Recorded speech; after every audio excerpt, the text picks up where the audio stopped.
로마서 9장 30절부터 10장 4절까지 말씀을 살펴보도록 하겠습니다.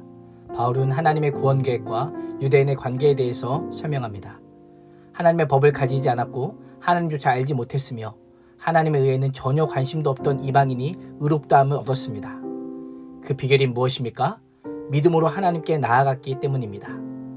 유대인들은 하나님께 율법을 받았고 율법이 하나님의 뜻을 계시하는 통로이기에 언약 백성으로 하나님의 말씀에 순종하면 의를 유지할 수 있었습니다. 그러나 그들의 기대와 달리 율법의 저주와 정죄 아래에 놓이게 되었습니다. 그 이유가 무엇입니까? 믿음을 의지하지 않고 행위를 의지했기 때문입니다. 믿음에 의해서가 아니라 행위로 의를 얻는 것처럼 행했기 때문에 걸림돌에 걸려 넘어지고 만 것입니다. 유대인들은 하나님께서 열어주신 믿음의 길을 거부하고 자신의 행위를 통해 의에 이루고자 하였습니다. 하나님께서는 넘어진 이스라엘 백성들에게 손을 내미셨지만 그들은 스스로의 힘으로 나오겠다고 발버둥치며 고집부렸지만 헛수고였습니다. 그렇다면 그들의 행위 자체가 잘못된 것일까요? 그렇지는 않습니다. 유대인의 문제는 다른 데 있습니다. 성경이 말씀하는 하나님과 인간과의 언약관계는 늘 쌍방적입니다.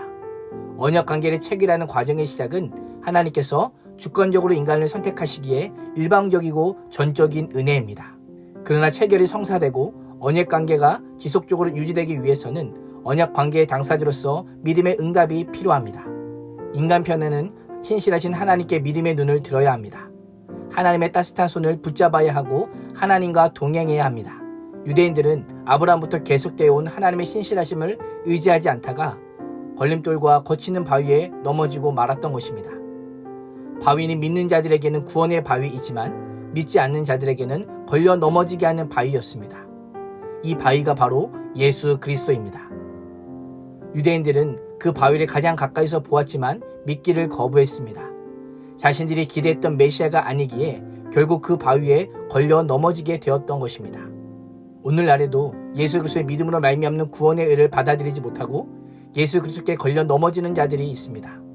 어찌 예수 그리스도의 믿음으로 구원을 얻을 수 있느냐? 구원은 그렇게 쉽게 얻을 수 있는 것이 아니라고 하면서 자기 스스로의 애씀과 수고와 노력으로 의롭다함을 얻으려고 합니다. 그러나 성경은 분명히 말씀합니다. 그를 믿는 자, 예수 그리스도를 믿는 자는 부끄러움을 당하지 아니하리라. 하나님께서는 예수 그리스도를 믿는 자를 절대 부끄럽게 하지 않으시고 실망시키지 않을 것이다 라고 약속하십니다. 그렇습니다. 예수 그리스도가 죄인인 우리에게 유일한 소망의 길입니다. 유일한 구원의 길인 것입니다. 바울은 자신의 동족인 유대인들이 구원을 받기를 소원하며 기도했기에 누구보다 그들의 문제가 무엇인지 정확하게 알고 있었습니다.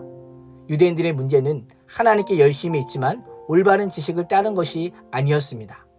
죄를 깨닫고 예수 그리스도를 통한 구원으로 이끌기 위한 율법의 본질을 알지 못하고 자신의 의를 세우려고 애쓰면서 구원을 얻고자 하였던 것입니다. 그렇다 보니 하나님께서 명하신 규례와 규칙 외에 자신들이 임의적으로 세세하게 만든 규범들을 지킴으로 사람들에게 무거운 멍에를 지우게 했던 것입니다.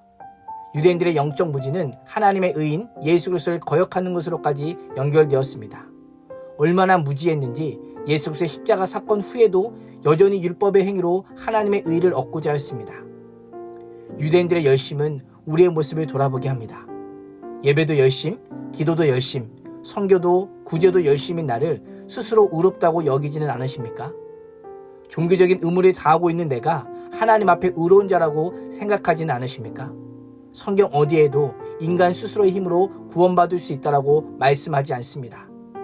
오히려 인간은 죄로 인해 전적으로 타락했기에 하나님 앞에 설 수 없는 존재라고 말씀합니다. 우리가 의롭다함을 받을 수 있는 유일한 길은 오직 하나님의 은혜입니다. 예수 그리스도를 믿는 믿음으로 얻는 의인 것입니다. 그래서 4절은 그리스도는 모든 믿는 자에게 의를 이루기 위하여 율법의 마침이 되시느니라 라고 선언합니다. 예수님께서는 인간이 지킬 수 없는 율법을 친히 모두 성취하심으로 율법의 완성이 되어 주셨습니다. 율법을 지키지 못한 인간의 죄를 대신하여 십자가에서 죽으시고 부활하심으로 우리에게 내려졌던 율법의 심판과 저주의 마침표를 찍으셨습니다. 우리의 힘과 노력으로가 아니라 오직 하나님의 은혜로 예수 그리스도의 십자가로 하나님과의 관계가 완전히, 온전히, 영원히 회복된 것입니다. 하나님은 율법이 없는 이방인이나 율법이 있는 유대인이나 모든 믿음으로 구원을 얻게 하시는 공평한 하나님이십니다. 율법의 모든 요구를 충족시키시고 우리에게 은혜와 의와 생명을 주신 예수 그리스도께 감사하며 행위를 의지하는 그리스도인이 아닌 그리스도의 믿음과 신실함을 의지하며 살아가는 자가 될 수 있기를 주님의 이름으로 축원합니다. 기도하겠습니다. 하나님, 열심은 있으나 올바른 지식은 없는 유대인들의 모습을 통해 우리의 신앙을 돌아보게 하심에 감사합니다. 종교적인 행위가 신앙의 본질이라고 착각했던 어리석음에서 돌아서게 하여 주시고 하나님의 의인 예수 그리스도와 바른 믿음의 관계를 유지하는 신실한 자가 되게 하여 주시옵소서. 예수님의 이름으로 기도합니다. 아멘.